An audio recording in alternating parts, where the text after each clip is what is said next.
It's a great pleasure to be able to introduce Ela Bhatt to this audience.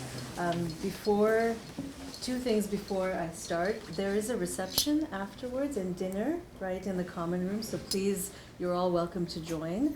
And before I introduce Ela Bhatt, I want to just say 2 words about the Indu Bhatt Memorial Lecture and Indu Bhatt, who this lecture is named for.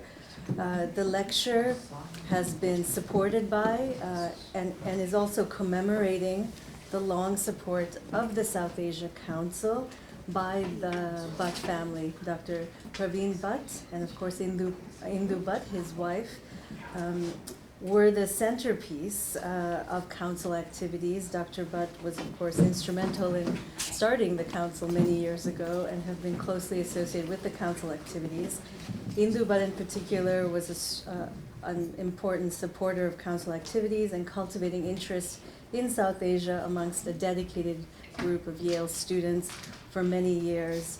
I think today, to have Ela Bhatt speak today is a wonderful honor, I hope, for the Indu Bhatt lecture and as well for the Bhatt family, and a sign and recognition of their dedication to service in all its forms. Many of you know, and Ela Bhatt needs no introduction, but I'll do a little just for some of the students who may not have known and followed her work, as many of us have. She's, of course, a world-renowned cooperative organizer, activist, and Gandhian. A lawyer by training, Ela started her career working with the Textile Labor Association in Ahmedabad, Gujarat, a union founded by Gandhi.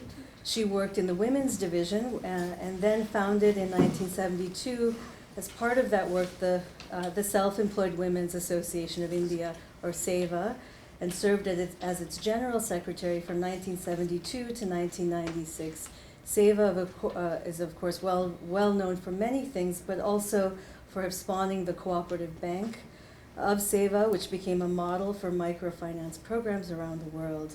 Ela Bhatt has been, of course, a major part of the international labor, cooperative, and women and microfinance movements, and has more generally worked and has become synonymous with the work of empowering rural women. In her work, she's won several national and international awards. I'll only name a few: the Indira Gandhi Prize for Peace, Disarmament, and Development, the first ever Global Fairness Initiative Award, the Ramon Magsaysay Award, the Livelihood Award, the Padma Bhushan in 1986, the Légion d'honneur from France. And she's also received numerous honorary degrees from Harvard, Yale, and the University of Natal. She served as an MP from 1986 to 1989, and since 2007, until just last fall, she served as a member of the Elders, the group known as the Elders, which is made up of preeminent humanitarians. Today she'll be speaking on women, work, peace, what the artisans from South Asia can tell us. And thank you, Praveen Bhai, for inviting me to give this year's Indu Bhatt lecture. I remember meeting Praveen Bhai and Indu Ben close to 2 decades ago at my daughter Amir's house here in New Haven. Am I now okay? The first thing I noticed about Indu Ben was that, like me, she was wearing a khadi sari. The first thing I noticed also about her had that, or rather we talked, that both of us got married in khadi. So I found that so there's a kindred spirit living in North America. I thought so. Both of us wore hand-spun, hand-woven cotton sari every day of our lives. Both of us grew up during India's struggle for independence under the influence of Mahatma Gandhi, who encouraged all freedom fighters to wear khadi in solidarity with the poor and in order to support India's indigenous village economy. Although I began wearing khadi early in my life, I did not realize the full significance of khadi until much later in life. And it is the journey to that realization which is the subject of my talk today. In the 1950s, I began as a young lawyer at the Textile Labour Association, a trade union of textile workers founded by Mahatma Gandhi in 1920. Gujarat has been a major cotton producing region for more than 2000 years. Its famed block printed textiles have travelled all along trade routes as far as Europe to the west and China to the east for centuries. In 1861, the Industrial Revolution arrived in Ahmedabad, when the machinery for the first textile mill arrived. Between the 1920s and the early 1960s was the heyday of textile cloth production in Gujarat, with close to about 100 cotton mills in operation. By 1970, however, the mills were dying and a large number of mill workers were out of work.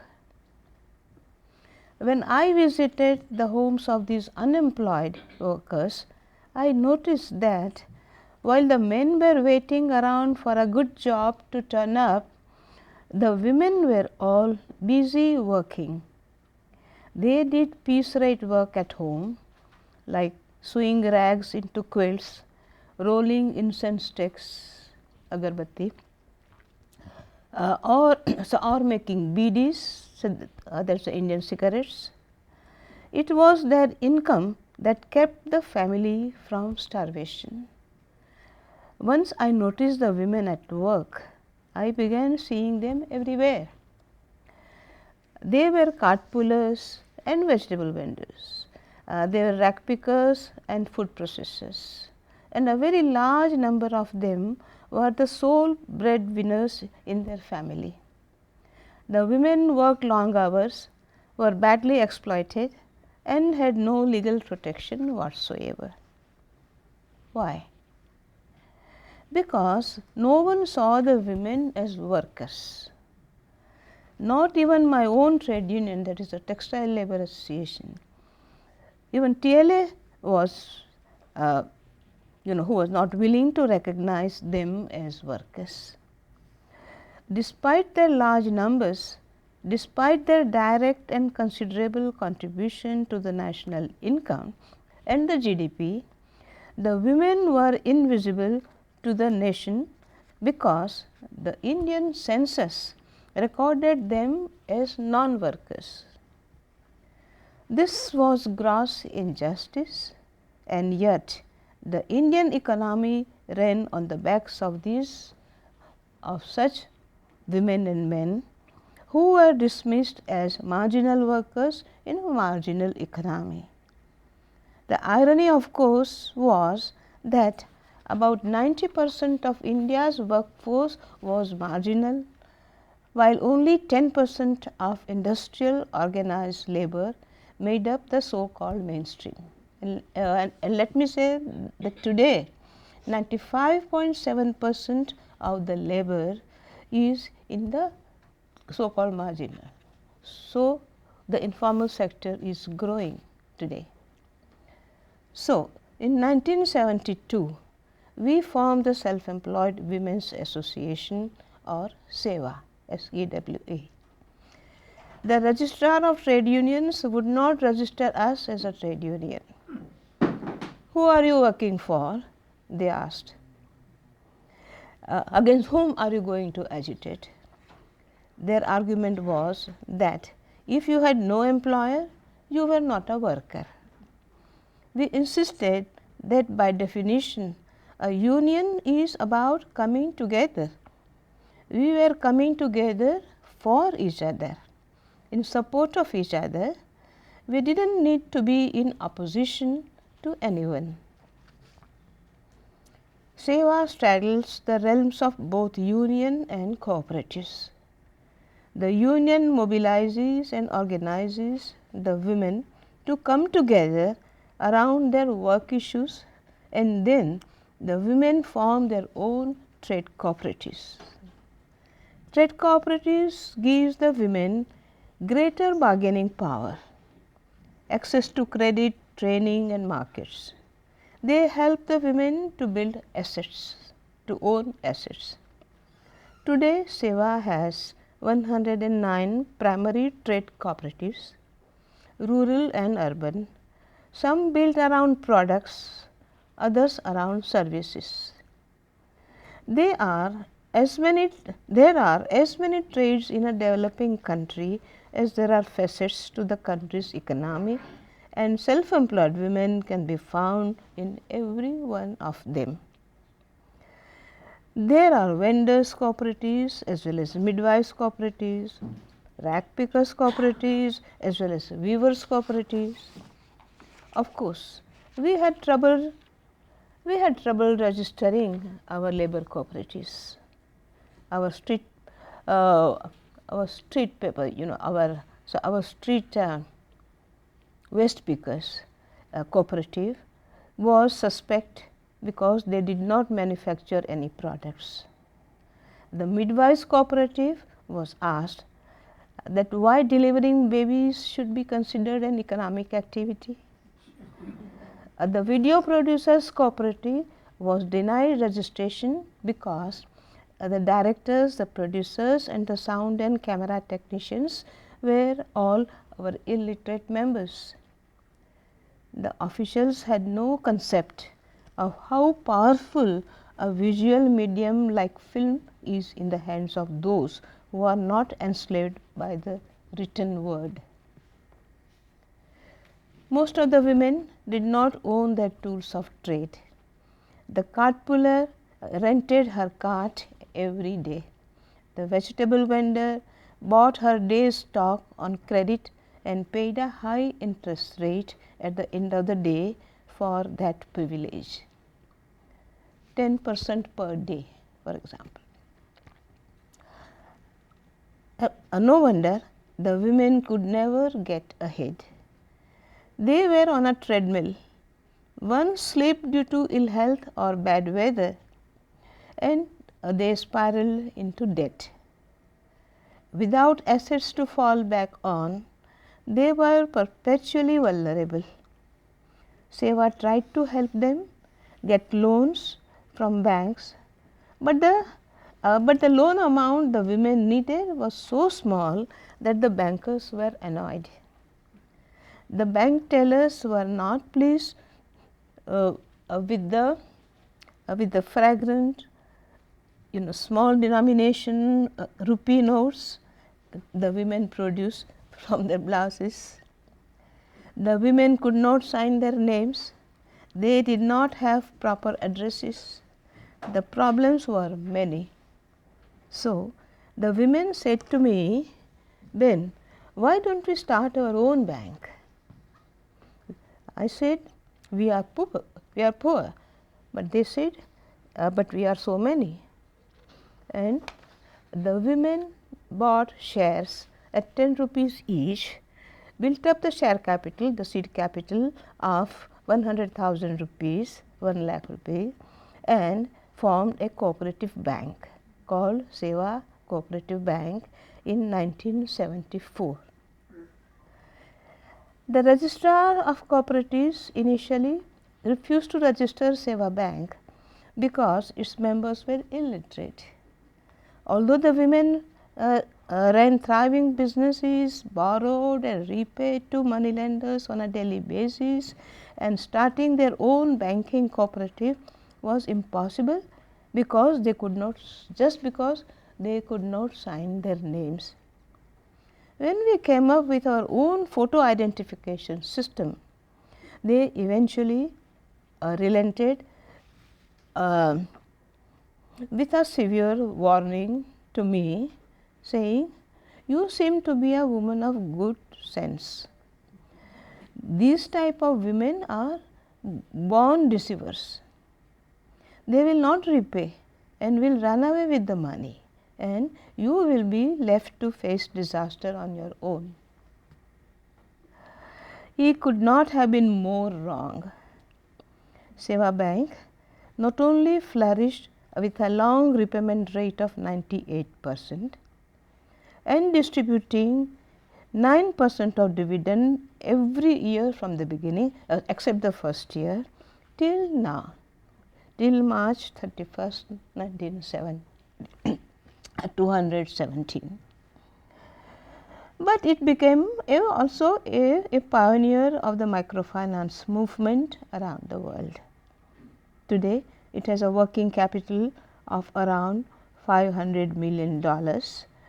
It has 13 branches in the state of Gujarat and has more than 500,000 depositors. More than 40 years later, SEWA is the largest trade union in the country with 1.7 million women members in India. The idea of SEWA has spread in neighboring countries as well as in South Africa.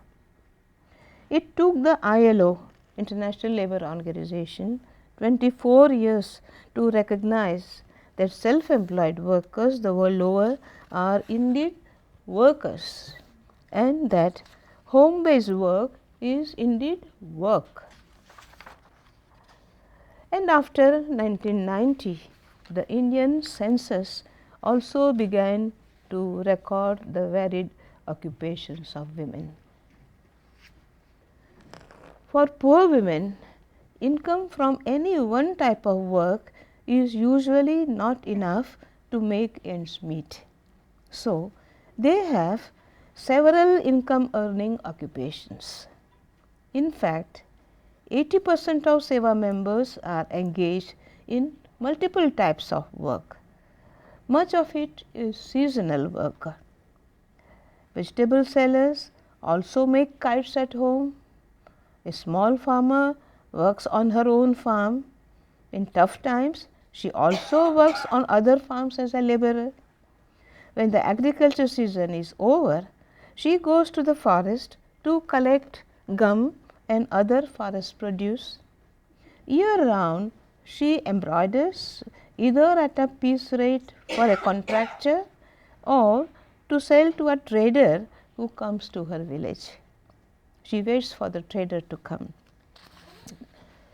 Because the livelihoods of millions of women cannot be clearly categorized, their work remains uncounted, unrecorded, unprotected and unaddressed in many parts of the world.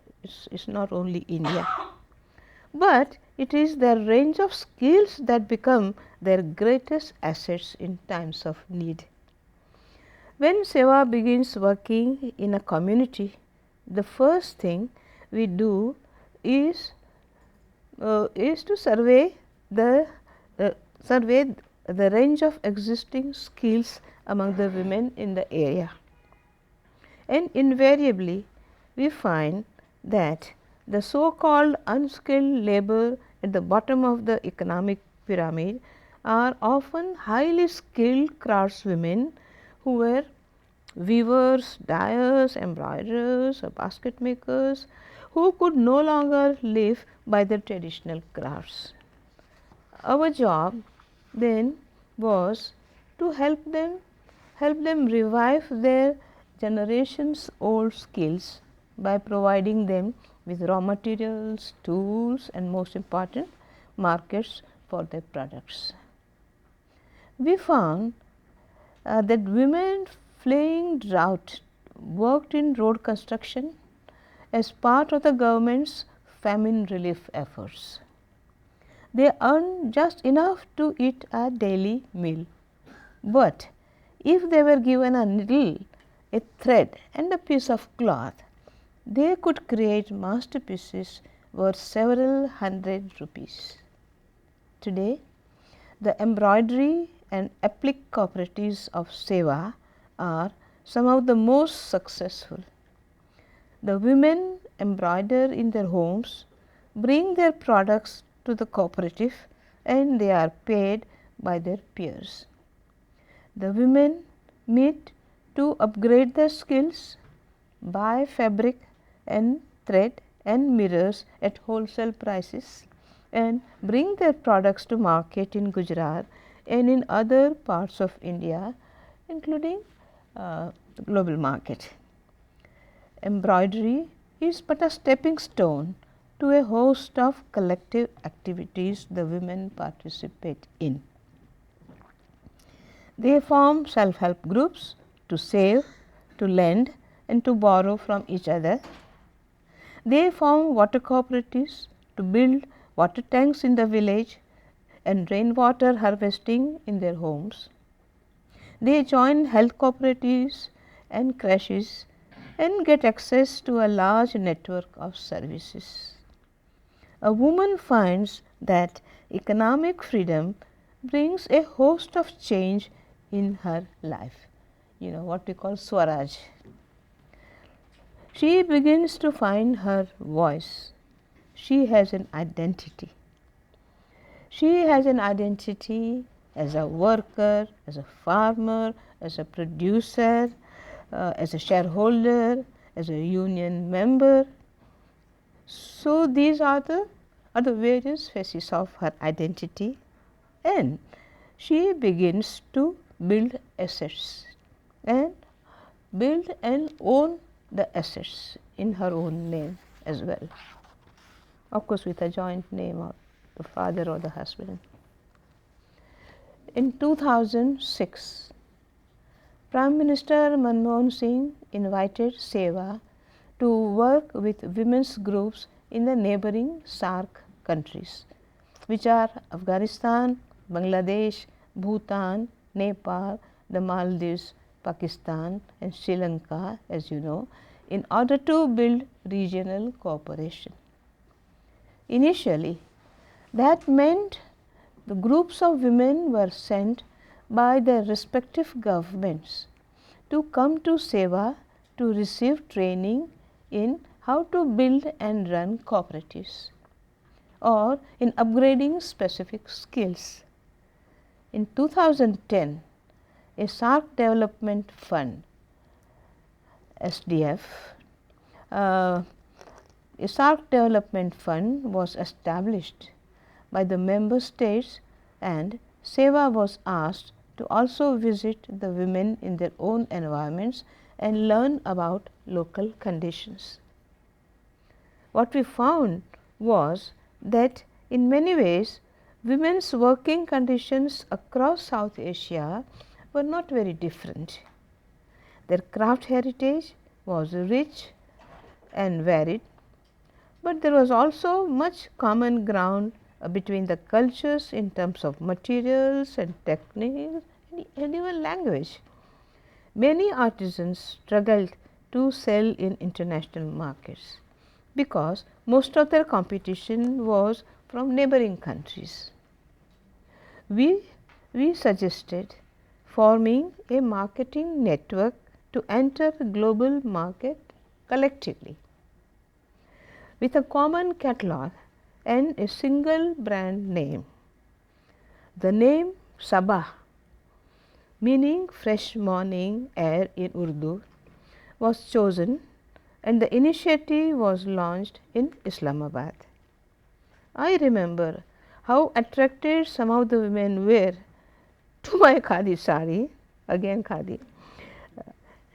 The older women had strong memories of handspun and hand-woven cloth being made in their own villages, and lamented that they had seen nothing but polyester and mill-made cotton ever since. SEWA has been working with artisan groups in Pakistan, in Bhutan, in the Maldives, in Sri Lanka. At every SAARC meeting, Sabah women set up their stalls. While the politicians have to make great efforts to cooperate and shake awkward handshakes, the women have no trouble relating to each other and sharing their work problems and family issues with each other. The stories of the women from the war-torn countries of Sri Lanka and Afghanistan were the most moving. The women had suffered a lot. For example, when the SEWA team arrived in Kabul, they saw the widespread destruction of buildings, and their first thought was that with some training in building construction, the women could find abundant work rebuilding homes and local stores. Of course, this is not the SEWA way. We always build on the existing skills of the women, and the Afghan women were all housebound. The first meeting of the women was held at the Bagh-e-Zanana, or the Women's Garden in Kabul, a space where women can remove their veils and move about freely. When we entered Bagh-e-Zanana, there were no trees. The old garden was as barren as a desert, and the walls inside were riddled with bullet holes. We were told by the local government that many of the women were widows, but we had no idea that they would be so young. Some were as young as 18. They all had large families with an average of 5 or 6 children. Trapped in their homes with the children to feed and no income, the women were desperate. Many husbands were alive, but they were either away or missing or disabled or too mentally ill to work. Little boys took on the work of men, negotiating with the world of their mothers, and most of the women suffered from anemia, and many had chronic illnesses that had worsened with neglect. We also found that a large number of the educated middle class had left the country and got jobs with the government when they returned, but the poor were not so fortunate. They remained where they were. The women of Afghanistan were today to build on 3 existing skills: food processing, garment making, and nursery planting. Afghanistan, once famous for its orchards, still produces some fruits that the women process into jam or dried fruit. The women built a bakery which is thriving today. At home, the women sew garments from burqas to bags and embroider. Their products are sold in local markets and through Sabha are exported. The nursery grows plants for kitchen gardens and they are sold to the local population. The Bagh-e-Zanana itself has regenerated so that the women call it now the Bagh-e-Khazana, or the treasure house.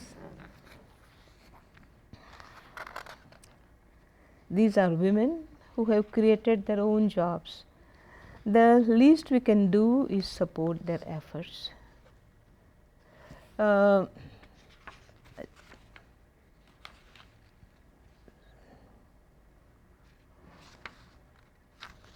missed the page.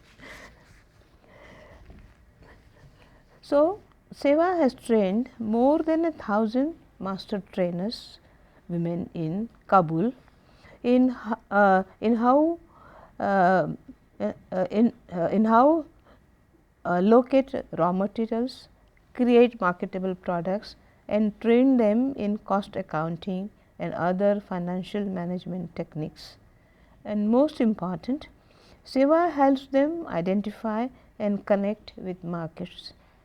Once a group of local women are trained, they become master trainers who set up and run every aspect of their own trade cooperatives.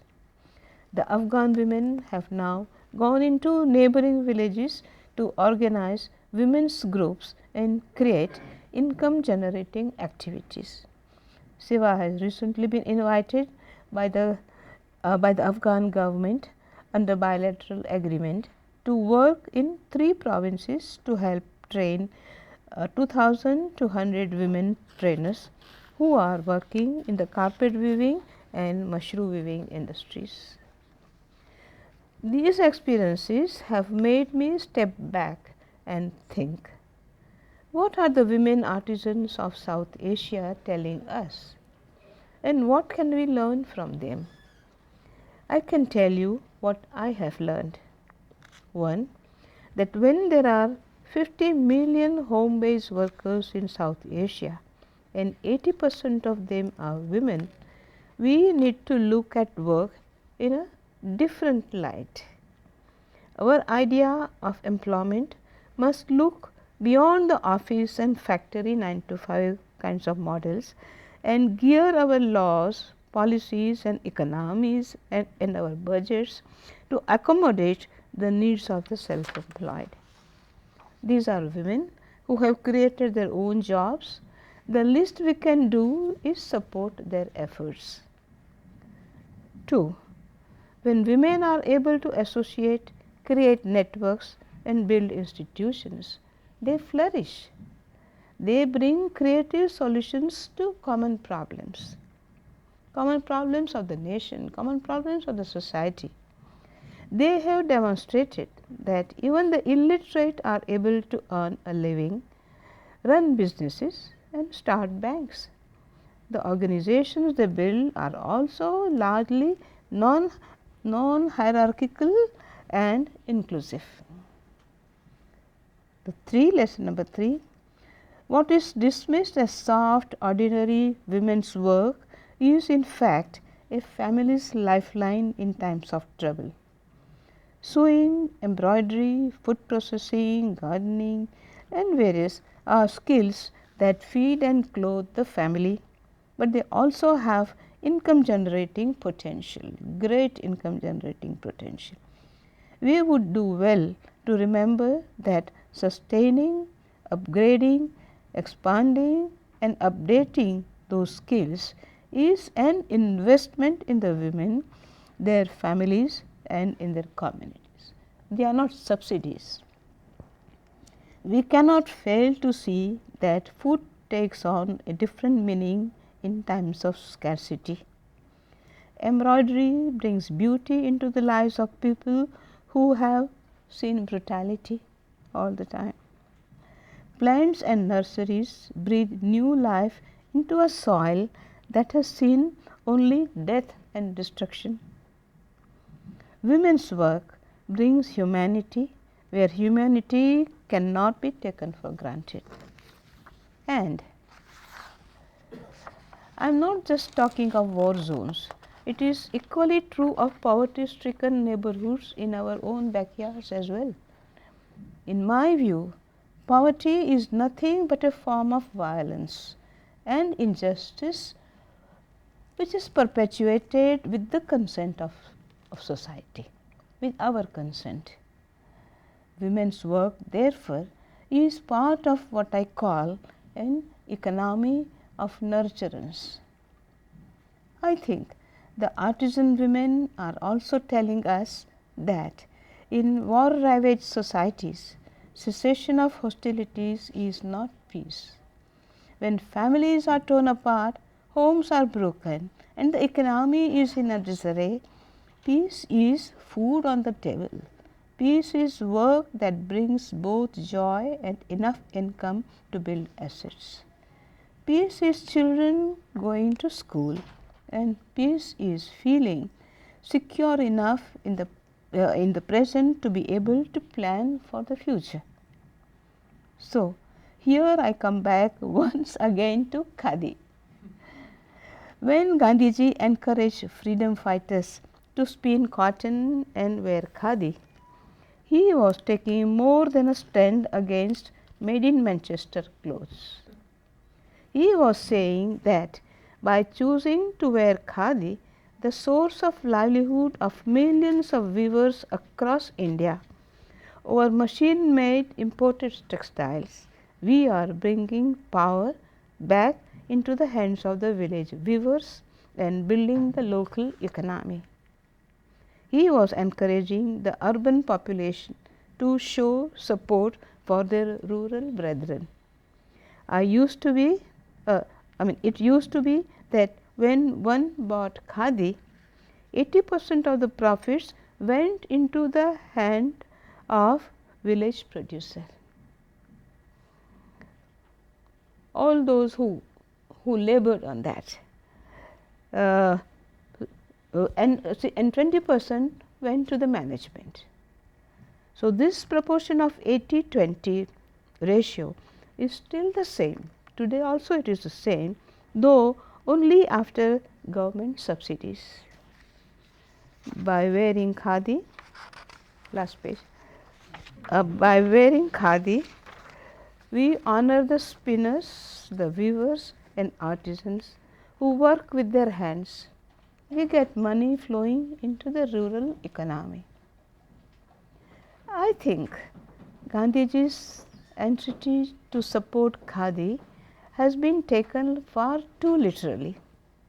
We need to look at the spirit of khadi, the worldview it embodies and the insight it provides into ideas of manual labor, self-sufficiency, employment, sustainability, local control and even unity. If we think along these lines, we can find khadi in all walks of life, in products that support the poor village craftswoman and her empowerment, and sustain the rich cultural heritage of a country. We are then supporting non-polluting, peace-promoting, environmentally friendly local sustainable development and stating that non-industrial modes of production too have a place in our country. And that is what, where the Hinduism stands in this structure of development. So finally, I would say that what we are saying is that traditional crafts are not our past, they are also our future. Thank you again for inviting me.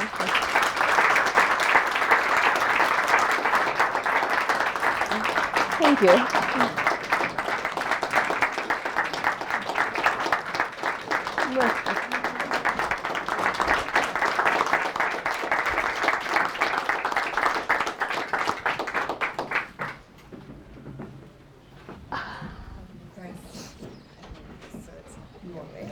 Yeah.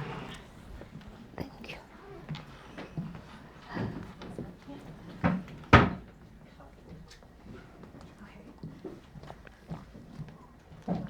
We have plenty of time for questions.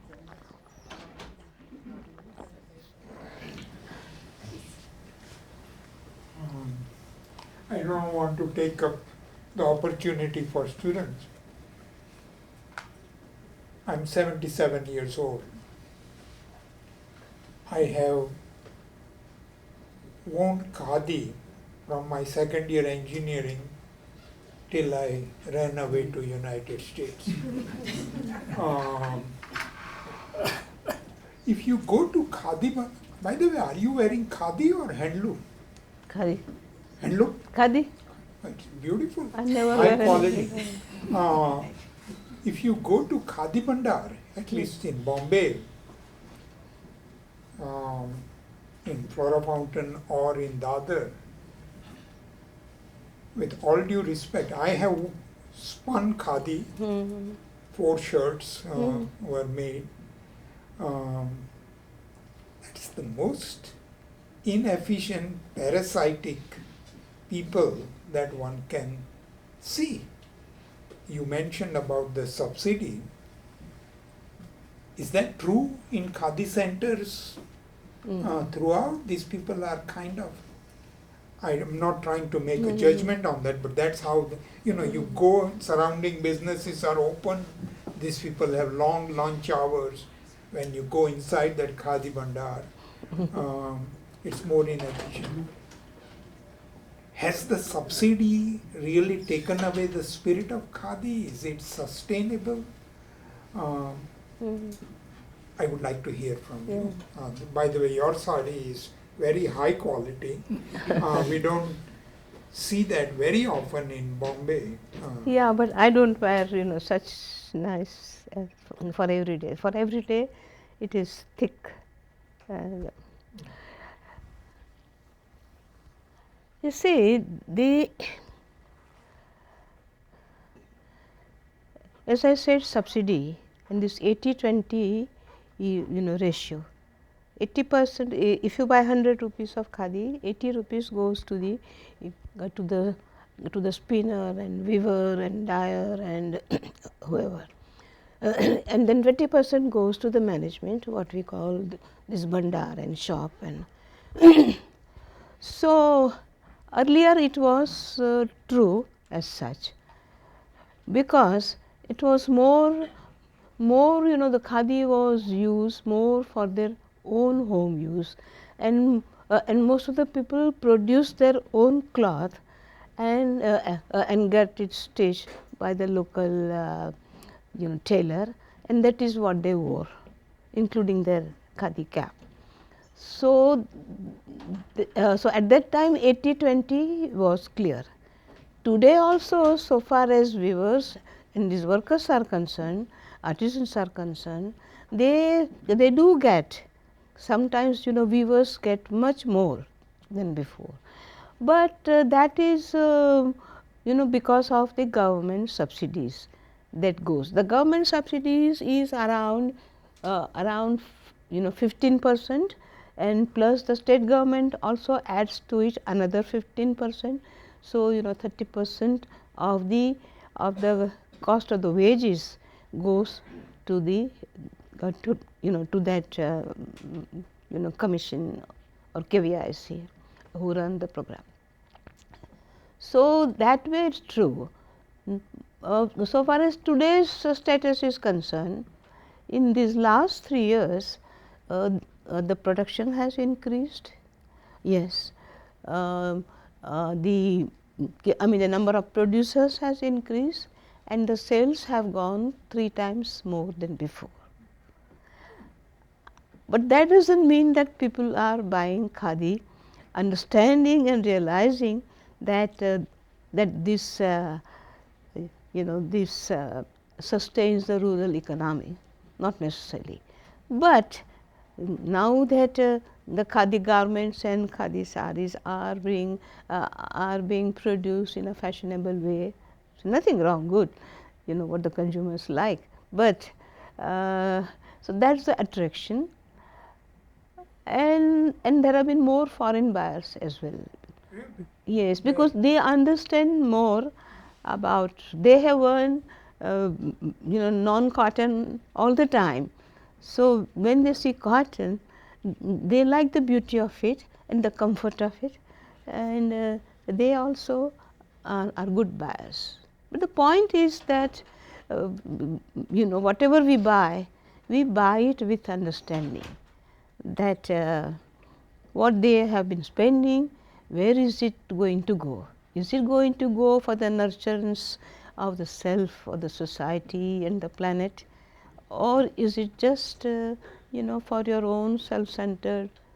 So this is a public statement that I care for the village artisan, or the woman, or the man who does not have enough work during the season, so after the season. So this is a home-based occupation that supports the income for the year round. Okay.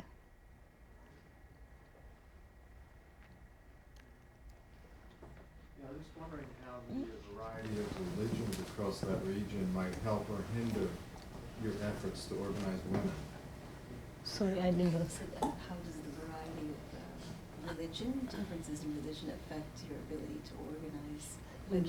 SEWA. Could you repeat the question also? Do you mean across South Asia in general? Yeah, like you said, Afghanistan. Across SARC and, yeah. Please Sorry. repeat the question. So I can try to repeat it. Huh. So, how does the difference or diversity in religion across the regions of South Asia affect your ability to organize and work with these women? so far as SEWA is concerned, our union is concerned, our 1/3 membership is Muslim. Our 1/3 membership is those whom we call Dalits, and so earlier they were called untouchables. Sorry to use that word. And another 1/3 is also of the lower caste. Moreover, 2/3 of our membership is rural and 1/3 is urban. So, in this structure,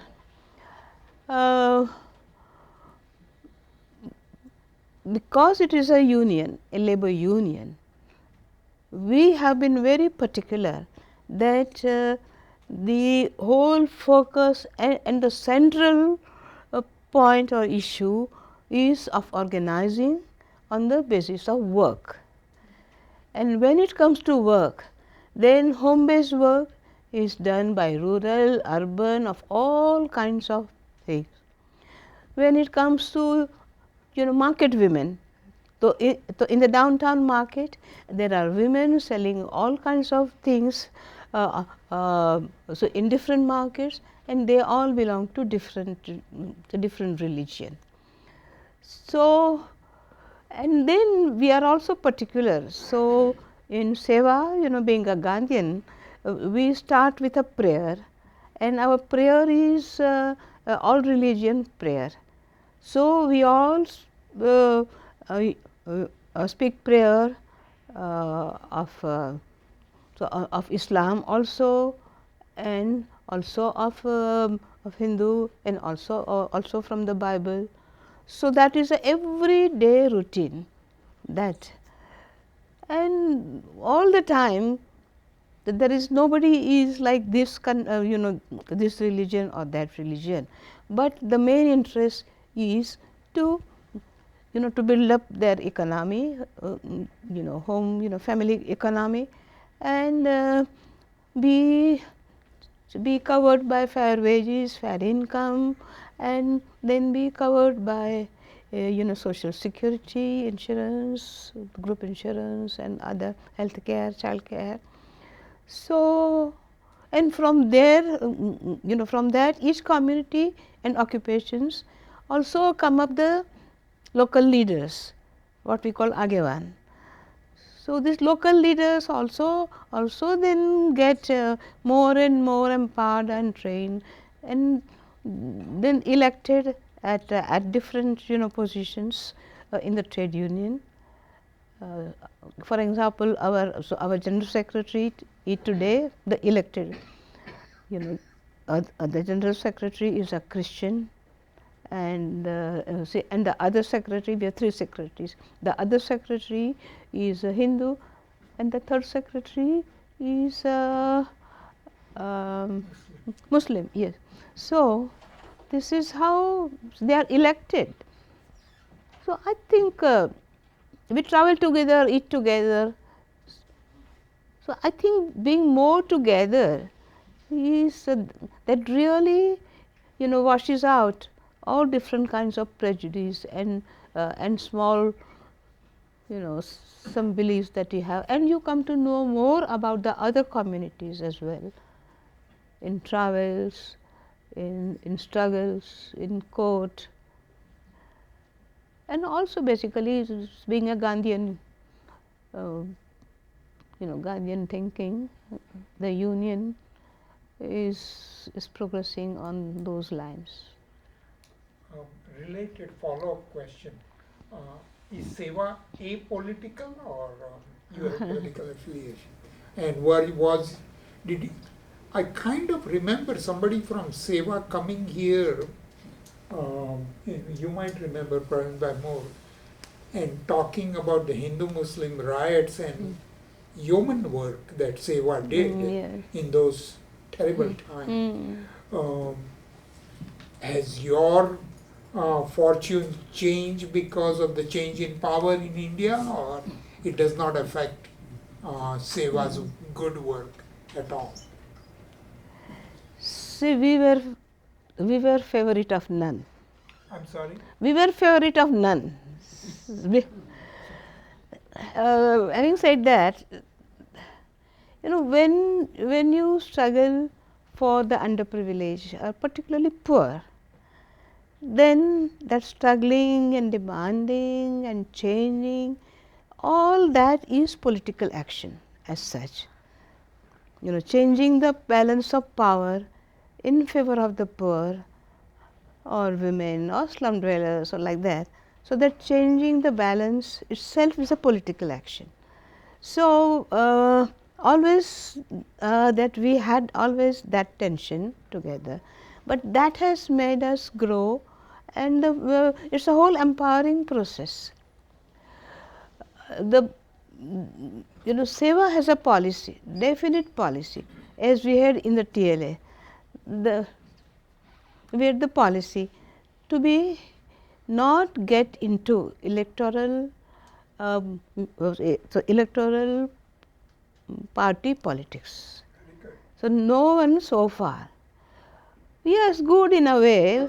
Yes, it helps us a lot, but at the same time, that what the parties want is that now that you have such a strong organized group, so they see that as a vote bank, and then the bureaucrats who see that so much so much money, cooperatives and all that they are running a bank regulated by RBI under that kind of regular bank, and then they also see that so much policy change is also being done, but bureaucrats, no funds go through them, because almost 80% of our activities are financially self-reliant, and they are cooperatives. So, whatever profit you make, so that is distributed.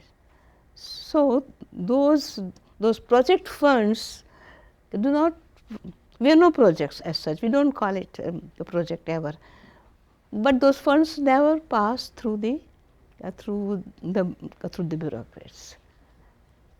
But struggle is always there, and rightful struggle is welcome. We have to. Do you have any questions from the back? I may ask one. Since SEWA has been around for now quite a few years, what is your sense of how women's work or the struggles of women's work or towards empowerment have changed in terms of what are there new obstacles, or is there what is it more continuous in terms of what people face, especially in terms of rural poverty and its sources? And maybe you could say what you think has been the biggest changes and maybe the most surprising continuities.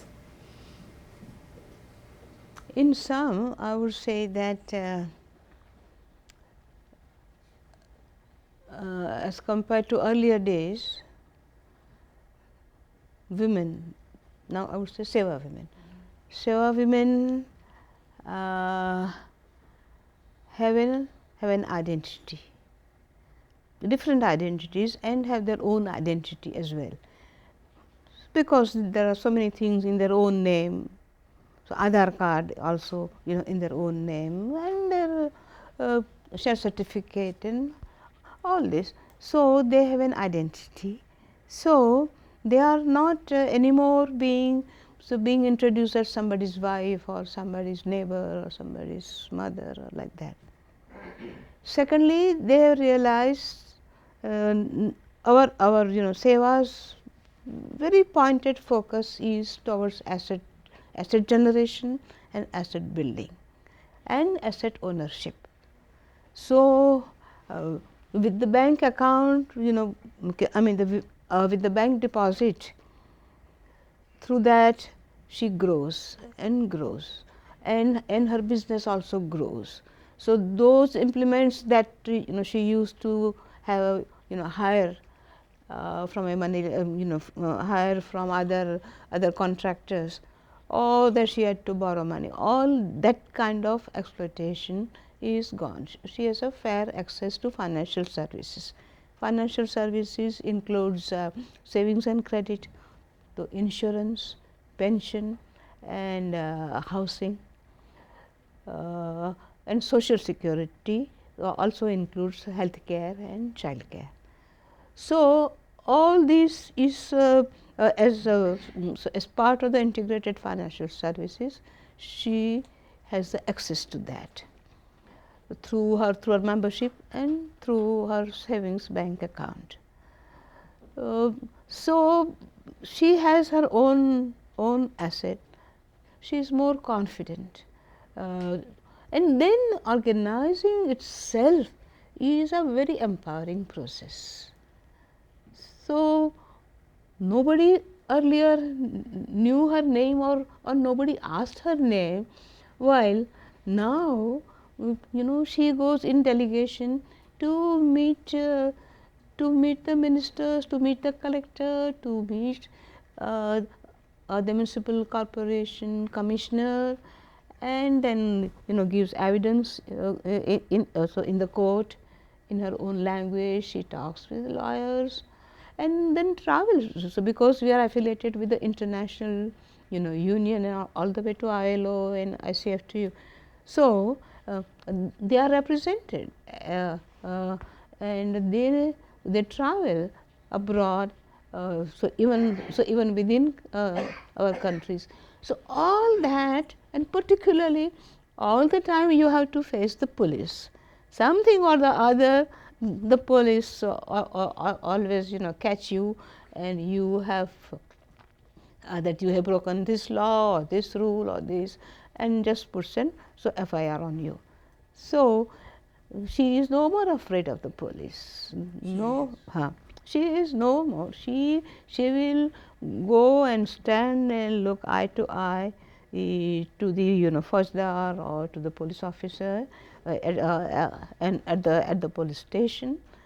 So that has now, of course, it took 40 years more than, but now this this strengthening has been done, and feel no more vulnerable. But as you asked about poverty, what I can observe from my this experience of working with the poor, that not that the poor have become poorer, but the vulnerability of poverty has grown, and that vulnerability is growing very rapidly. And so it is difficult to say that poverty, so there are no more poor or that there are less poor.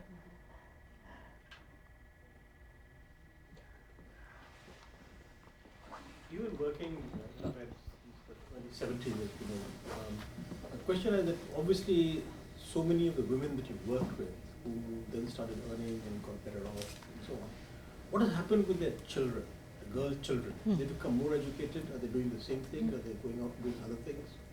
And has there been a real increase in education of the girl children of the women over time? See, SEWA members being very aware of skill development and education and reading and writing and all that. So, they invariably put their children to school, and that is how their children, including their daughter-in-law, their daughter, so they have school graduated, and then beyond some have gone to professional degrees and all that. So that is the question now, that a vegetable vendor's daughter would not go back to vegetable vending in the market, or waste paper picker's daughter or daughter-in-law will not go to do the same job. So that is where the challenge for SEWA lies, and how to upgrade those skills and be and come to the modern market.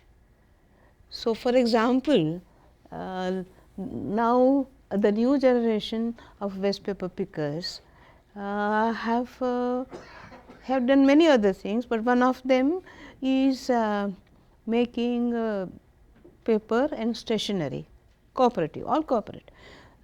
So making paper and stationery, and thanks to અહીંયા કયું stationary વાળું Staples. Staples, exactly, thank you. So we are working as equal with Staples, with our logo. So if you see today in any, maybe I may say I have not seen it, I have seen earlier but not this time, files and notepads are being produced by our cooperative called Gitanjali, and has a logo of SEWA, and then on the same line, their logo together. And thanks to them that they helped us through the technical assistance pro bono. So that has helped us a lot. How to set up the production system and the marketing system and designing and all that. So similarly, our construction labor, who stand at Kadianaka, and then in the morning, if the contractor takes her, so she can go for work for the day. Otherwise, then again she stands at the Kadianaka, and then Kadiya means mason. SEWA started the school for construction worker in masonry. So almost 60% of them passed as a mason with a certificate from the Open University, and then but soon we found that so only mason is not enough. So we should have multi-skilled. They need to have many other skills as well to be employed. So now they are multi-skilled masons, and they have been engaged by companies, regular companies, to given a contract to build the lift in one building, lift, and they are making profits, and those profits are being taxed and all that. So that is how they are the same, but then out of go through so many struggles, but then want to stand in the mainstream market as equal, but collectively. So that is the way we have found for the next generation. So the economy, Indian economy is growing very rapidly. Has these particular workers have been benefited in any growth? Are they seeing any growth? As you mentioned, the poor are getting poorer. How they can benefit out of this work? There is no benefit to the poor. No, there are many benefits out of various schemes by the government, in terms of insurance, in terms of pension. Of course, we had much from the earlier times, but and then a lot of subsidies are put in the bank account and all that. Different schemes for Start India and like that. So that is a lot of. But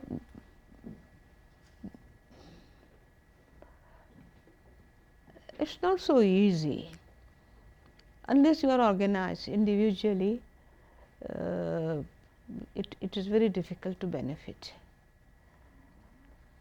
It's too bad to say, but there is kind of corruption of different types at every level, right from village panchayat, in every way. So you can't afford that. And the other thing is that the prices are going up. Prices of daily use, things of daily use, and other objects also. So and the income doesn't increase so much. I think we need more investment in skill development, upgrading the skills, and more flexibility. That whether you are 10th pass or you are passed with science and maths or not, but anytime you can work, and then at the same time you can also learn particularly skills. That kind of flexibility and that kind of investment is very much needed. Thank you. I Mm. think we will end there. And again, please join me afterwards at the dinner and reception, and of course to thank Ela today. Thank you. Thank you very much.